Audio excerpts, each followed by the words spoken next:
আর মাত্র ৮ দিন বাকি রাজ্যের ত্রিস্তর পঞ্চায়েত নির্বাচনের। প্রত্যেক দিন সারা রাজ্যের সঙ্গে উদয়পুর মহকুমার শাসক ও বিরোধী সব দল তাদের মনোনয়ন প্রার্থীদের নিয়ে বাড়ি বাড়ি যাচ্ছেন ভোট প্রচারে।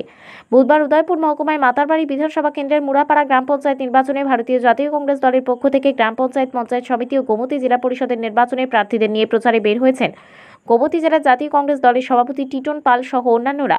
পরে সাংবাদিকদের সামনে টিটন পাল বলেন, ভোটাররা যদি তাদের ভোটাধিকার প্রয়োগ করতে পারে তাহলে সারা রাজ্যের সঙ্গে উদয়পুর মুড়াপাড়ার ভোটাররা তৈরি হয়ে রয়েছে জাতীয় কংগ্রেস দলের প্রার্থীদের জয়ী করার লক্ষ্যে। টিটন দাস আশাবাদী জয় সম্পর্কে। আসন্ন ত্রিস্তর পঞ্চায়েত নির্বাচনে দক্ষিণ মোড়া গাঁও পঞ্চায়েতের ভারতের জাতীয় কংগ্রেসের মনোনীত প্রার্থী ১ নং আসনে সুপর্ণা ভূঁইয়া এবং সঙ্গীতা দাস সরকারের সমর্থনে এবং মাতারবাড়ি পঞ্চায়েত সমিতির ১২ নং আসনে জাতীয় কংগ্রেসের মনোনীত প্রার্থী জ্যোৎস্না দাসের সমর্থনে আজকে আমরা বাড়ি বাড়ি সেখানে আমরা মানুষের কাছে যাচ্ছি, মানুষের কাছে আশীর্বাদ প্রার্থনা করছি।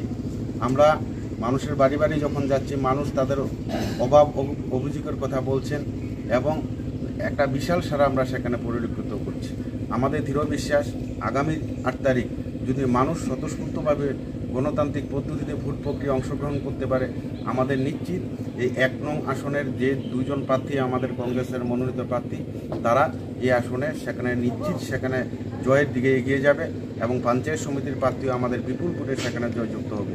আপনাদের মাধ্যমে আমরা এই দক্ষিণ মুড়াপাড়া পঞ্চায়েতের সমস্ত অংশের মানুষ, গণদেবতা, আমজনতা যারা নির্বাচনে প্রার্থীদের ভাগ্য নির্ধারণ করেন, একটা সরকারের উত্থান পতনের নির্ণায়ক ভূমিকা নেন, আমরা আবেদন করব স্বৈরাচারী, অগণতান্ত্রিক, উন্নয়ন বিরোধী বিজেপি দলকে একটা ভোটও নয়, আপনার ভোট যাতে কংগ্রেসের পক্ষে যায়, আপনার ভোট দেশের উন্নয়নের সাথে এবং দক্ষিণ মুড়াপাড়া পঞ্চায়েতের উন্নয়নের সাথে কংগ্রেসের পক্ষে আপনারা রায় দেবেন, এই কথা সেখানে আমরা দায়িত্ব সহকারে বলতে চাই। আমরা মানুষের পাশে ছিলাম, আছি, থাকবো। বন্দে মাতরম। জাতীয় কংগ্রেস জিন্দাবাদ।